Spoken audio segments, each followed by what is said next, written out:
What's up, everybody? This is Whiskey in the Six. I'm Rob, doing a non-age stated bourbon rundown today. Continuing with American Whiskey Month, I have the Woodford Double Oaked, the Rowans Creek, and the E.H. Taylor Single Barrel Bottled in Bond 2018. Alright? Now, Rowan's Creek used to have a 12-year-old age statement on it, and according to many, this 2018 E.H. Taylor is about 11 years old. So they are older whiskeys, but they don't have an age statement on the bottle. I'm going to nose each one of them, taste them, and tell you guys which one you should buy by giving them a mark. Starting over here to my left with the Woodford Reserve Double Oaked. So this one's bottled at 45.2 ABV, alright? So just over 90 proof. This is dumped into a virgin oak barrel, and then it's dumped into another virgin oak barrel, probably a toasted barrel. It gives it that extra flavoring, that extra charred note. The Jack Daniel's Heritage was done in a very similar style to this. The only difference is the bottling proof that Jack Daniel's Heritage went into the barrel. Beautiful char notes here. You get some banana, you get some vanilla.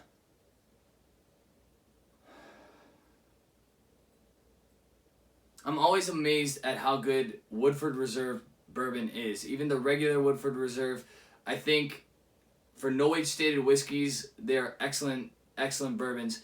The only thing is they tend to be a little bit pricey where we are in Ontario. Beautiful nose on the palate.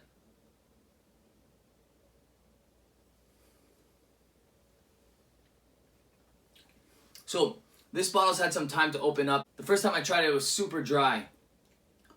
Now it's a lot more opened up. It's a lot sweeter on the palate. There's a lot less drying notes on the finish. Really, really nice stuff. I'm gonna give that one more sip.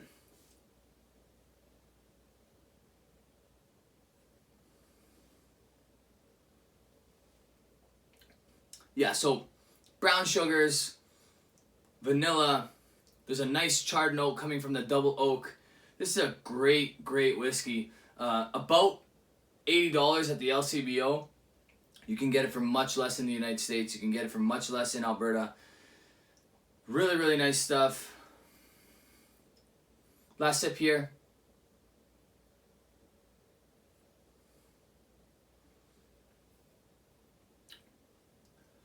Alright, so I'm not exactly sure how much this is watered down, but I would not be surprised if it's a low 50s barrel proof, just because of how viscous the palate is being at 45%. Really, really nice stuff. I'm going to have to give this one 87. I like this a lot. That's an A for me. I would buy this. Quality whiskey. You can tell it's a bit young, but that's not a knock on it. It's just probably a blend of older and younger whiskeys. I would say there's probably some whiskey up to around 10, 11 years old in there, but also probably some whiskeys as low as 5, 6 years old. I could be wrong, but that's my guess. Really, really nice stuff though. Alright, after I freshen the palate, moving over to the Rowan's Creek on the nose. Okay, so there's a bit of a meaty characteristic to this Rowan's Creek. It's 50.02%. It actually has less of an alcohol nose than the Woodford.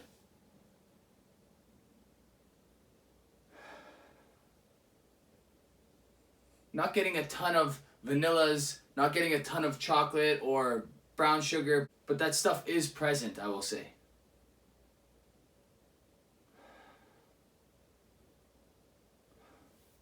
Just on color alone, you can tell the double casking has done some work on the Woodford, whereas this is a little bit lighter in color. On the palate,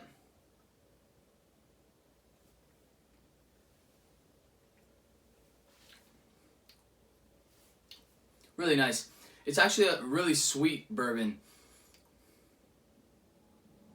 Not a lot going on the nose, but the palate has a lot of sugary type notes, like brown sugars.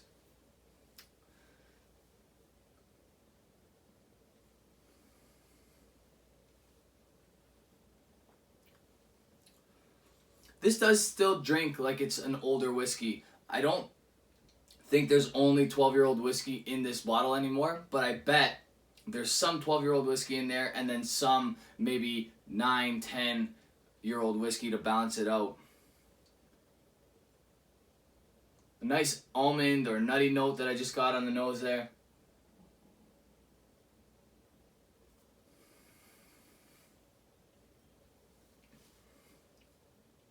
Yeah, palate's really nice here. Definitely a lot of nutty notes on the palate.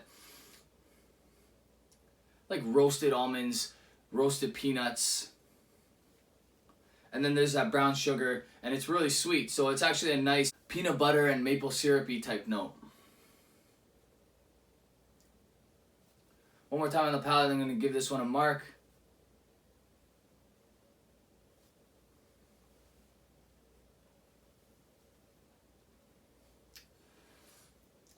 That's really nice.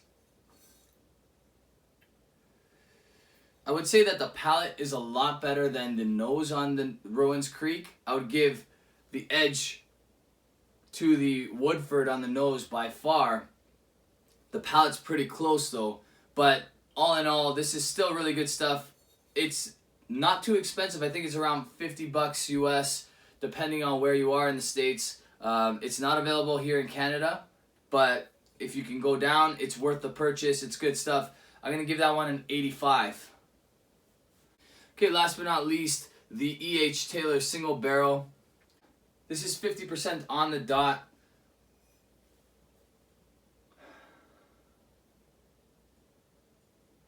So you can tell that this is almost not a fair comparison because of the double oaked influence of the Woodford. It sings more on the nose. If you're a nosing type whiskey guy, you're definitely going to want, or gal, you're definitely going to want the Woodford over here. It's really, really nice stuff. Okay, so on the nose here, definitely some brown sugars. There's a spiciness to this.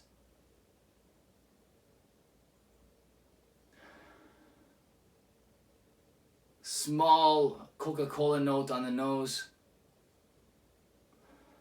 Really nice. So apparently this is 11 years old, according to a few of my friends. Obviously it's a non-age stated whiskey, but technically so are the William LaRue Weller and the George T. Stagg, which always come in and around 12 years old for the Weller and 15 years old for the George T. Stagg.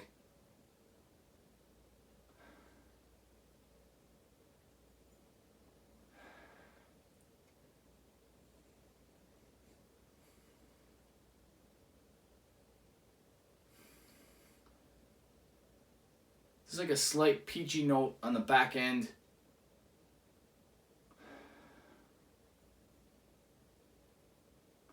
Almost like a peach pie kind of note. Really nice. On the palate,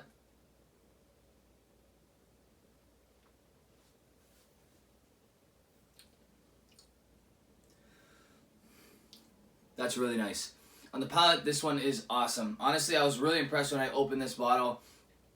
I was a little concerned because Jeremy and I had just opened the barrel proof E.H. Taylor 2018 before I opened this one, and I was shocked that this one was actually better than the barrel proof. It's a single barrel, so it's a little easier to pick and choose one really good barrel as opposed to the barrel proof where they probably dump a bunch of barrel proof whiskey in a vat and then bottle it. This is really nice though.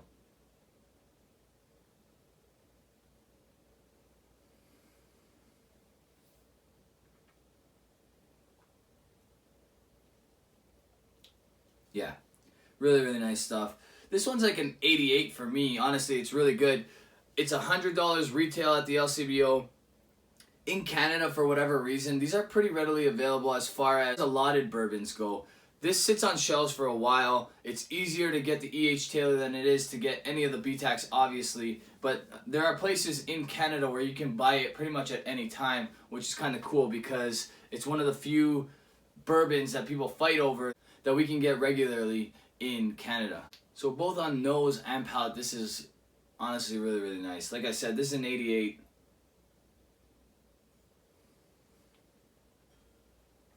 Definitely worth $100 Canadian. A great whiskey to add to this video would have been the Weller Antique 107. The only reason I didn't add that one is because I've reviewed it in the past and it's so cheap at retail at $35 Canadian.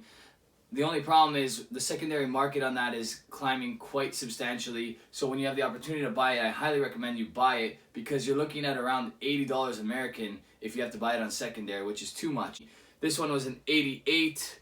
The Rowan's Creek was an 85. And the Woodford Reserve was an 87. So really, really good whiskeys. All three of these I'd purchase. All three of these I think are worth the money. The Woodford Reserve is probably a little bit too high for what it is, but I do appreciate the fact that they have the double barrel process, which I seem to really gravitate towards because it does draw a lot more aromas and a lot more flavors on the palate. So that's that. I hope you guys enjoyed this video. If you liked it, hit the thumbs up. If you really liked it, hit the subscribe button if you haven't already. You guys can check me out on Instagram, Twitter, Facebook. You guys can also support this channel on Patreon. Cheers.